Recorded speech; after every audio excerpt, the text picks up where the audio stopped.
Γεια σας, σας χαιρετώ με ηλιόλουστο μέρα 23 Απριλίου στο Κήπο και στο κανάλι Κήπος Τέχνη και Δημιουργία. Και θα τα πούμε σήμερα για τις φραουλίτσες που επιτέλους ήρθαν στο καλό τους, στην σωστή ορίμανσή τους, όπως είναι στη φύση, όπως είναι και φυσική ορίμανσή τους.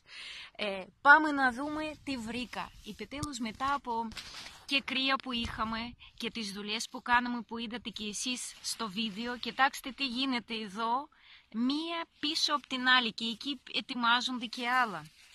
Και εδώ κοιτάξτε τι βρήκα.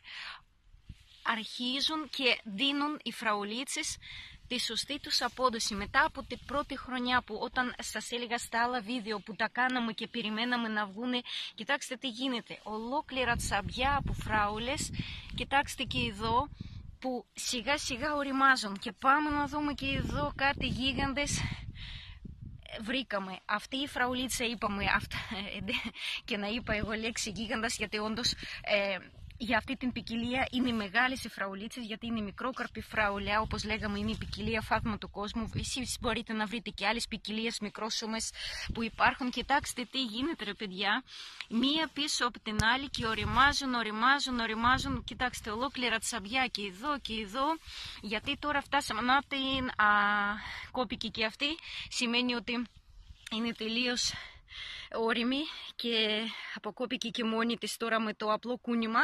Θα την φάμε και αυτήν. Καλή μας όρεξη. Καλή σας όρεξη και σε εσάς και όποιος έχει φραουλίτσες σιγά σιγά θα πάρουν και τώρα σοδιά τους. Βλέπετε τι γίνεται και όσο τώρα θα προχωρήσουν οι ζέστες τόσο περισσότερα θα αρχίζουν και οριμάζουν οι φραουλίτσες μας. Εμείς όμως να τα προσέξουμε, όπως λέγαμε, να μην ξεχάσουμε που και που μια φορά το μήνα, μια φορά στις 3 εβδομάδες να τους βάλουμε ή λίγη κουπριά χωνημένη γύρω από μία ριζούλια, να την βάλουμε και να τα ποτίζουμε, και στάχτη, όπως θυμόσαστε αυτά που λέγαμε ότι πάρα πολύ ανάγκη σε φράουλες, ειδικά στην ορίμανσή τους χρειάζονται στάχτη. Λοιπόν, σας δείχνω ακόμα πάλι μια ωραία εικόνα. Κοιτάξτε τώρα που έτσι είναι πάρα πολύ όμορφα και να φας. Και εντάξει, η μαρμελάδα μπορεί να μην γίνει από τόσες ακόμα μικρές φραουλίτσες, αλλά μετά μπορεί και μία μαρμελαδίτσα θα γίνει λίγο αργότερα. Εδώ είναι, κοιτάξτε, και αυτές οι φασολιές που σας είχα πει και σε ένα βίντεο που ακόμα πότε ήταν Μάρτιο, που τότε είχα βάλει εγώ φασόλια που έλεγα ότι φασόλια είναι πάρα πολύ καλή συνοδή για τις φράουλες, όπως και αυτό το άγριο σκορδο που το είχα φέρει εδώ και έβαλα για προστασία. Και τώρα φασολάκια αυτά είναι αναρριχόμενα, είναι κάτι μου φασολάκια που έχω, θα αναρρίχουν επάνω. Θα προστατεύουν και λιγάκι με τη σκιά που θα πέφτει πάνω στις φραουλίτσες που θα έχει πάρα πολύ ζέστη, και η φασολάκια θα τα κάνουν και λίγο σκίαση, και αυτό είναι πάρα πολύ καλό, να μην το καίει και τελείως ο ήλιος στη φραουλιά μας. Κοιτάξτε τι ωραία, και εδώ είναι άλλη μια φασολιά και εδώ είναι και άλλη. Με αυτόν τον τρόπο έχουμε πολύ καλή συμβίωση φυτών.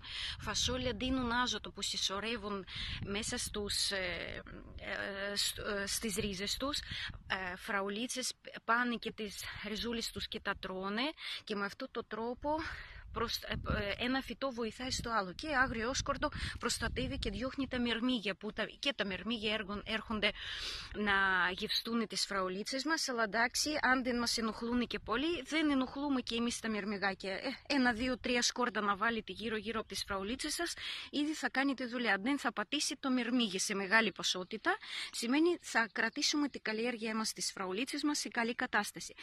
Και εμείς όμως να μην ξεχνάμε να κοιτάμε και τις φραουλίτσες μας, αυτό που λέγαμε και στα προηγούμενα βίντεο, ότι αν είναι οι φραουλίτσες σας ανήκουν στις ποικιλίες οποίες δίνουν μουστάκια, οποίες δεν είναι καινούριες ποικιλίες, είναι πιο παλές, και επειδή τώρα στο εμπόριο ως συνήθως κυκλοφορούν ποικιλίες ή υβρίδια, οποία δεν δίνουν μουστάκια, και εκεί είναι λίγο δύσκολο μετά να έχεις καινούργιες φραουλίτσες, οι οποίες θα χρειαστεί να βγάλετε μετά από 3-4 χρόνια για ανανέωση της καλλιέργειάς σας. Όποιος τελικά έχει του παλιού τύπου φραουλίτσες, οι οποίες δίνουν και μουστάκια, σημαίνει μπορείς να βγάλεις και τα δικά σου φυτά μετά από 3 χρόνια, μετά από 2 χρόνια, από 4 χρόνια, εξαρτάται πότε θα φτάσετε σε αυτή την περίοδο. Λοιπόν, εμείς όμως πρέπει να προσέχουμε ότι κάθε φραουλίτσα όταν αρχίζει και οριμάζει τους καρπούς, συνεχίζει και πετάει τα μουστάκια. Είναι για την... πού είναι το χέρι μου? Να το. Λοιπόν, είναι για την αναπαραγωγή του καινούριου φυτού. Εμείς όμως, επειδή τώρα θέλουμε φραουλίτσες μας, όπως λέγαμε, τη δεύτερη και τρίτη χρονιά, εμείς δεν θέλουμε πια να κάνουν τα φραουλίτσες μας τα παιδάκια για να μην διασκορπίζουν τη δύναμη. Εμείς θέλουμε οι φραουλίτσες μας να δώσουν καρπό, να έχουμε τη σωστή καρποφορία. Σημαίνει τα μουστάκια κόβονται, βλέπετε αυτά είναι τα μουστάκια όπως είχα δείξει και πριν, κάθε εβδομάδα, μία φορά στις 10 μέρες, να κοιτάτε κάθε φραουλίτσα. Εγώ κάνω απλά έτσι, βλέπετε είναι πάρα πολύ βολικό. Ανοίγεις μία φραουλίτσα, την αγκαλιάζεις με τα χέρια, άνετα το κάνετε, και όπου βλέπετε άλλο μουστάκι, κοιτάξτε, εδώ ας πούμε, βρήκα επόμενο μουστάκι, όσο πιο νωρίς να το κόψετε, και τώρα μισό λεπτάκι να σας το δείξω, που είναι, κάπου τώρα να κάνουμε και το zoom λιγάκι, να το. Λοιπόν, βλέπετε αυτό το ροζ, κοιτάξτε, όσο πιο νωρίς να το κόψετε, να το. Κλαδεύουμε χωρίς κανένα τρόπο, χωρίς κανένα φόβο, τίποτα. Απλά κόβεται και τίποτα. Όσο πιο νωρίς το κόβετε, τόσο λιγότερη δύναμη θα τρώει τότε μουστάκι. Να, βρήκα και άλλο ένα από άλλη μια φραουλίτσα. Εδώ είναι. Πάμε να το δούμε. Βλέπετε αυτό. Κοιτάξτε με. Τώρα είναι και τα φυλαράκια που μας εμποδίζουν. Δεν πειράζει, να το. Τόσο λιγότερη δύναμη θα τρώει το μουστάκι από το φυτό σας, και τόσο πιο πολύ δύναμη θα δώσει το φυτό για την ορίμανση. Σας χαιρετώ. Σας εύχομαι καλές μέρες να έχετε, καλές σπορές, και αν έχουμε τώρα και κάποια φυτά που ακόμα αποδίδουν σε καρποφορία, καλή σοδιά να έχετε. Σας ευχαριστώ πάρα πολύ και θα τα πούμε στα επόμενα βίντεο. Γεια σας.